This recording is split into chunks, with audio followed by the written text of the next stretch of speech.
স্বাগত ডিবিসি সংবাদে আপনাদের সাথে আছি তাসনুভা তন্নি। এবার জানাবো খবরের বিস্তারিত। ঢাকা দক্ষিণ সিটি কর্পোরেশন নির্বাচনে বিএনপির প্রার্থী ইশরাক হোসেনকে জয়ী ঘোষণা করেছে আদালত। নির্বাচনী ট্রাইব্যুনালে দায়িত্বপ্রাপ্ত ঢাকার প্রথম যুগ্ম জেলা জজ মোহাম্মদ নুরুল ইসলাম এই রায় ঘোষণা করেন। এছাড়া 2020 সালের ওই নির্বাচনে ফজলে নূর তাপসের জয়ী হওয়ার ফল বাতিল ঘোষণা করা হয়। আদালতের রায় পাওয়া সাপেক্ষে ঈদের পর গেজেট প্রকাশের কথা জানিয়েছে নির্বাচন কমিশন।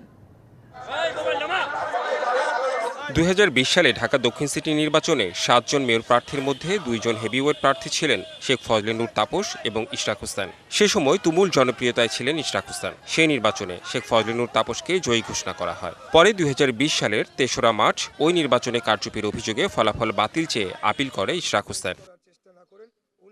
বৃহস্পতিবার নির্বাচনী ট্রাইব্যুনালে দায়িত্বপ্রাপ্ত ঢাকার প্রথম যুগ্ম জেলা জজ মোহাম্মদ নুরুল ইসলাম এ রায় ঘোষণা করেন। রায়ে 2020 সালে ফজলে নূর তাপসের নির্বাচিত ফলাফল বাতিল ঘোষণা করা হয়। এই নির্বাচনে যে একটি ত্রুটিপূর্ণ নির্বাচন ছিল, ইভিএম জালিয়াতি ছিল, ভোট ডাকাতি ছিল এবং সর্বশেষ একতরফাভাবে আমাদের সকল অভিযোগগুলোকে অস্বীকার করে যেভাবে একতরফা রায় দিয়েছে, সেই রায়কে যে আমরা চ্যালেঞ্জ করেছি সেটা আজকে আমরা সন্দেহাতীতভাবে আজকে বিজ্ঞ আদালতে আমরা প্রমাণ করতে পেরেছি।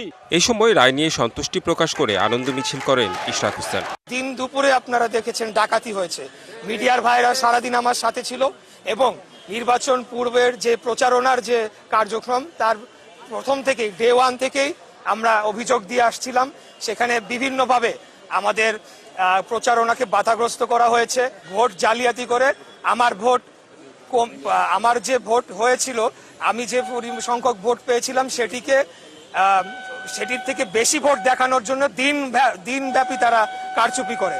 তো সেই বিষয়ে আমরা তখনই মামলা করেছিলাম সমস্ত নথিপত্র প্রমাণে দিতে, যেটি ইতিমধ্যে আমাদের আইনজীবী যারা রয়েছেন তারা আপনাদের কাছে ক্লিয়ার করেছেন। সবচেয়ে মূল বিষয় হচ্ছে আজকে ন্যায় বিচারের আমি পেয়েছি। আদালতের রায় পাওয়া সাপেক্ষে ঈদের পর গেজেট প্রকাশ করার কথা জানিয়েছেন ইসি সচিব আক্তার আহমেদ। আদালতের রায়ের প্রতি আমরা শ্রদ্ধাশীল এবং সেই অনুযায়ী আইন অনুযায়ী যেটা ব্যবস্থা নেওয়ার আমরা সেটা নিব। এটা অপেক্ষা করতে হবে, ছুটির পরে আমরা রায়ের কপি পাবো, তখন যেভাবে রায়ের নির্দেশনা আছে সেই অনুযায়ী আমরা ব্যবস্থা নেব। Redwan Ahmed, DBC news, Dhaka. 5ই আগস্ট রাজধানীর চানখারপুলে 7 জনকে গুলি করে হত্যা মামলায় 8 আসামির বিরুদ্ধে তদন্ত প্রতিবেদন চূড়ান্ত করেছে আন্তর্জাতিক অপরাধ ট্রাইব্যুনালের তদন্ত সংস্থা। জমা দেওয়া হবে ঈদের পর। এদিকে একের পর এক তথ্য ফাঁসে বিব্রত প্রসিকিউশন। এ কারণে গ্রেপ্তারি পরোয়ানা জারির পর পালিয়ে যান 22 আসামি। কিভাবে এই তথ্য ফাঁস হচ্ছে তা তদন্তে হয়েছে কমিটি। ছাত্র জনতার আন্দোলনের মুখে 5ই আগস্ট শেখ হাসিনা দেশ ছাড়ার দিন রাজধানীর চানখারপুলে 7 জনকে গুলি করে হত্যা করা হয়। এ ঘটনায় আন্তর্জাতিক অপরাধ ট্রাইব্যুনালে করা মামলার তদন্ত শেষ হয়েছে। এরই মধ্যে খসড়া প্রতিবেদন হাতে পেয়েছে প্রসিকিউশন। আদালত যদিও 28 এপ্রিল পর্যন্ত সময় দিয়েছেন, কিন্তু এটা আসলে তদন্ত প্রস্তুত হয়ে গেছে, রিপোর্ট প্রস্তুত হয়ে গেছে। ঈদের পরপরই এটা দাখিল করা হবে আনুষ্ঠানিকভাবে। অনানুষ্ঠানিকভাবে আমাদের হাতে এটা চলে এসেছে। এই মামলাটার ফর্মাল চার্জ দাখিলের মধ্য দিয়েই হয়তো আনুষ্ঠানিক বিচারের কাজটা শুরু করা যাবে। এটা আনুষ্ঠানিকভাবে প্রাপ্তির পরে এটা আপনাদেরকে আমরা জানাবো। এদিকে তথ্য ফাঁস হচ্ছে। গ্রেপ্তারের আগে পালিয়ে যাচ্ছেন আসামিরা, তা স্বীকার করলেন খুদ চিফ প্রসিকিউটর। বললেন ট্রাইব্যুনালের সাথে জড়িত বা প্রসিকিউশনের কেউ জড়িত থাকলে ব্যবস্থা নেওয়া হবে। যদি আমরা প্রমাণ পাই যে প্রসিকিউশনের অফিসের কেউ, প্রসিকিউশন টিমের সদস্য কেউ অথবা ট্রাইব্যুনালের কোনো কর্মকর্তা কর্মচারী যারাই হোক, যারা এই ধরনের তথ্য ফাঁসের সাথে জড়িত হবে, তাদেরকে আইনের আওতায় আনা হবে এবং দৃষ্টান্তমূলক শাস্তির মুখোমুখি করা হবে। তিনি জানান, শেখ হাসিনার সুপিরিয়র কমান্ড রেসপন্সিবিলিটির তথ্য প্রতিবেদন ঈদের পর ট্রাইব্যুনালে দাখিল হবে। একই সাথে 28 এপ্রিলের মধ্যে আশুলিয়ার 6 মরদেহ পোড়ানোর তদন্ত প্রতিবেদন চেয়েছে tribunal. Afrin Anwar, DBC news, Dhaka. রোহিঙ্গাদের নিরাপদ ও মর্যাদাপূর্ণ প্রত্যাবাসন নিশ্চিতে এশীয় নেতাদের এগিয়ে আসার আহ্বান জানিয়েছেন প্রধান উপদেষ্টা ডক্টর মোহাম্মদ ইউনূস। চীনের বোয়াও সম্মেলনের উদ্বোধন আয়োজনে অংশ নিয়ে বিশ্ব রাজনীতির সংকটের পাশাপাশি নতুন বাংলাদেশ গড়ার বিষয়েও কথা বলেন শান্তিতে নোবেলজয়ী ডক্টর ইউনূস। বুধবার 4 দিনের সফরে চীনের হাইনান পৌঁছান অন্তর্বর্তী সরকার প্রধান ডক্টর মোহাম্মদ ইউনূস। বৃহস্পতিবার বোয়াও সম্মেলনের উদ্বোধন আয়োজনে বক্তৃতা করেন তিনি। বিশ্ব রাজনৈতিক সংকটের পাশাপাশি বাংলাদেশে আশ্রয় নেয়া রোহিঙ্গাদের প্রত্যাবাসন নিয়ে কথা বলেন তিনি। প্রায় 7 বছর ধরে বাংলাদেশ 1.2 মিলিয়ন রোহিঙ্গাকে আশ্রয় দিয়ে আসছে। আমরা আশা করি রোহিঙ্গাদের সুরক্ষিতভাবে প্রত্যাবাসনে এশিয়ান লিডাররা অবশ্যই এগিয়ে আসবেন। কথা বলেন বদলে যাওয়া বাংলাদেশ নিয়ে।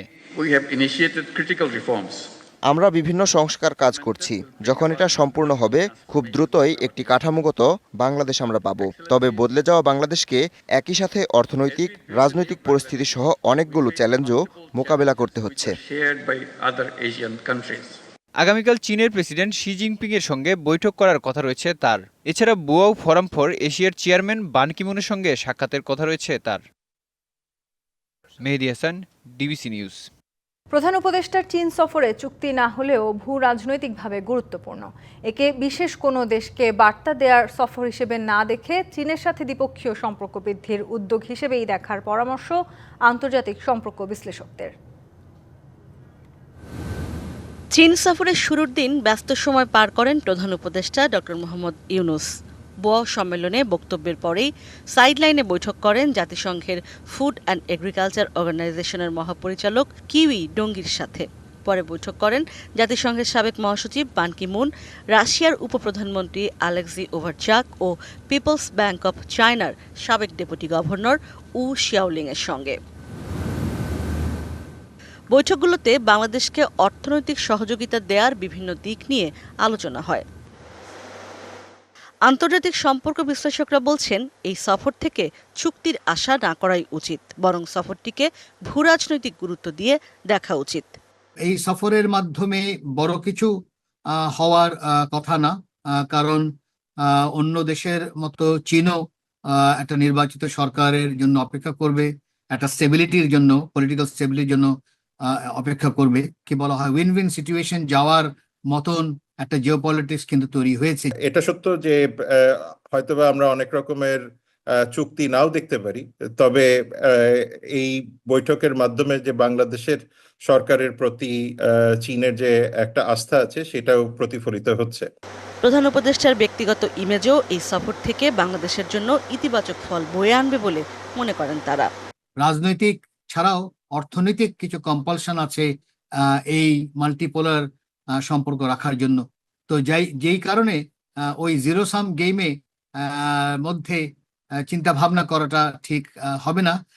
মনে রাখতে হবে যার সাথে সম্পর্ক, সেই সম্পর্কটা বাংলাদেশ কেন্দ্রিক যেন হয়। এই সম্পর্কটা শুধুমাত্র রাষ্ট্রীয় দিক থেকে বিবেচনা করলে হবে না, সেটাকে পিপল টু পিপল বা সোসাইটি টু সোসাইটি কনটেক্সট থেকেও বিবেচনা করতে হবে।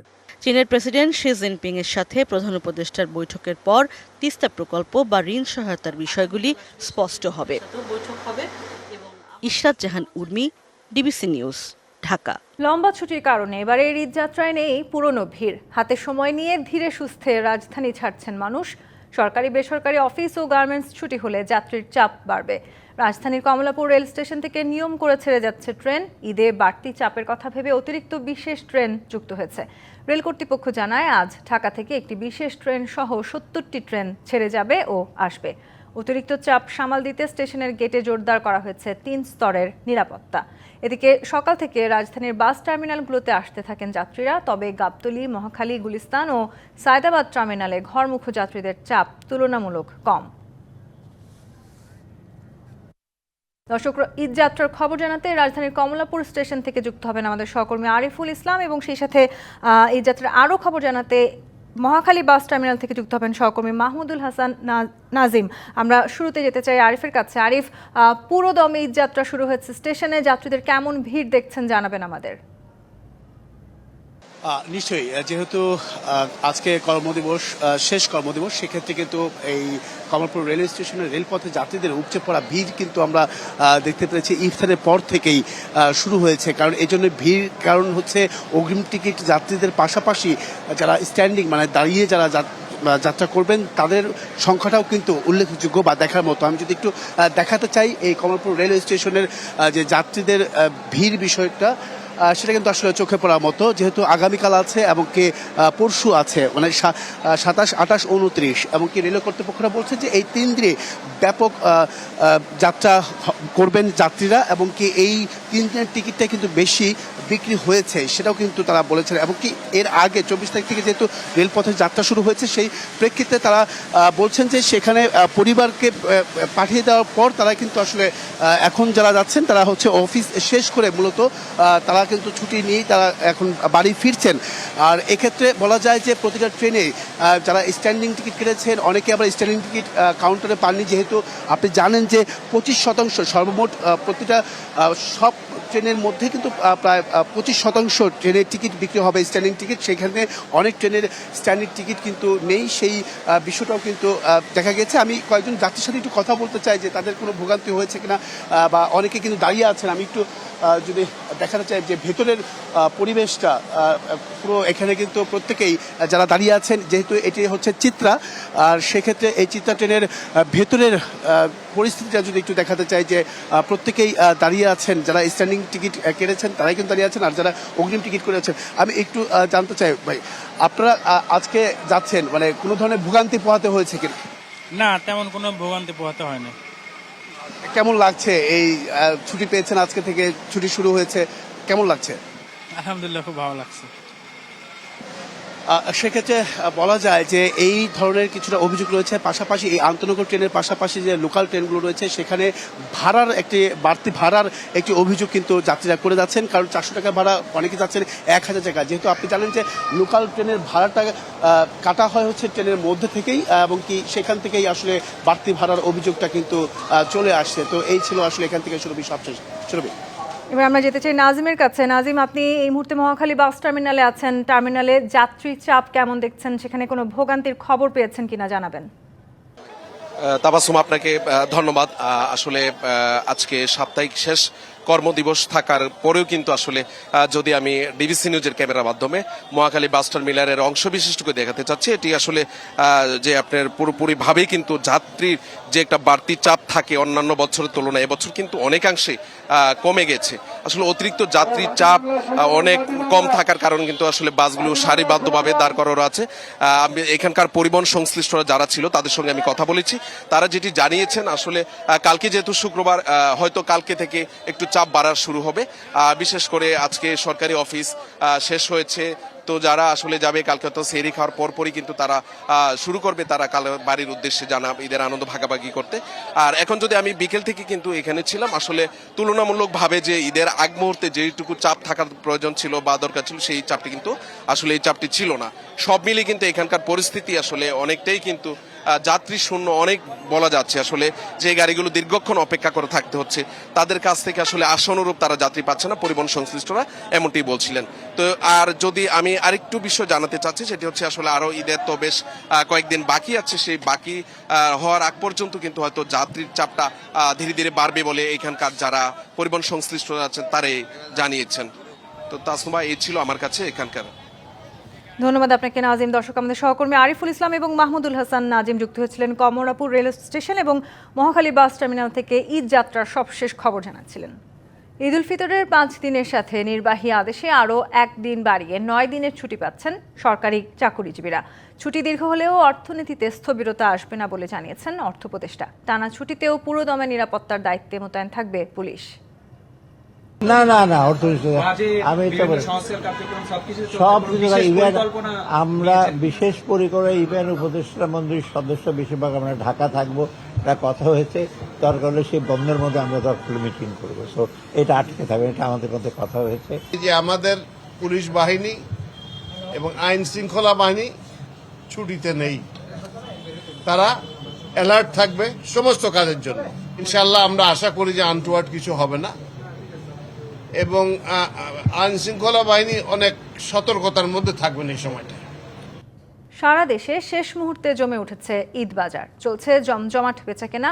বাহারি পোশাকের পসরা সাজিয়েছেন দোকানিরা। পছন্দের জামা কাপড় কিনছেন ক্রেতারা। নিরাপত্তা নিশ্চিতে ব্যবস্থা নিয়েছে আইন শৃঙ্খলা বাহিনী। সন্ধ্যার পর থেকে মধ্যরাত পর্যন্ত ক্রেতা সমাগম কক্সবাজারের বিপণী বিতান, মার্কেট ও ফুটপাতে। ভিড় বেড়েছে প্রসাধনী, জুতা ও অলংকারের দোকানে। বাকি দিনগুলোতে বেচাকেনা আরও জমে উঠবে আশা ব্যবসায়ীদের। অন্যান্য বছরের তুলনায় এবছর খুব শান্তিপূর্ণ বাজার বিক্রি হচ্ছে এবং এখন লোক সমাগম বেশি। দাম নাগালের মধ্যে আছে বলছেন ক্রেতারা।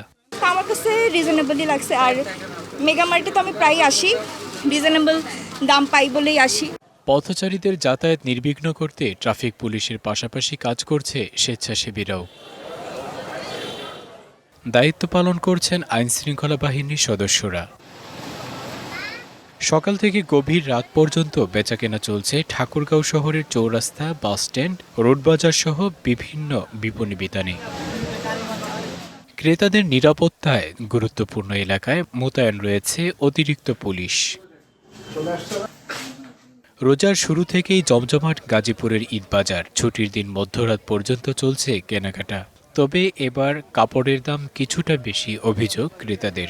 বর্তমান যে কেনাকাটার দাম একটু বাড়তি আছে, বছর থেকে এবার একটু বেশি দেখতেছি। উৎসবের কেনাকাটা ও আনন্দ নির্বিঘ্ন করতে চুরি ছিনতাই রোধে তথ্য দিয়ে সহযোগিতা করার আহ্বান পুলিশের। Shakib Al Hasan, DBC news desk. DBC সংবাদে এই ছিল এখনকার মতো। ডিবিসি নিউজের সংবাদগুলো পড়তে ভিজিট করুন dbcnews.tv আর ভিজিট করুন ডিবিসি নিউজের ফেসবুক পেজ এবং ইউটিউব চ্যানেল। ডিবিসির সঙ্গেই থাকুন।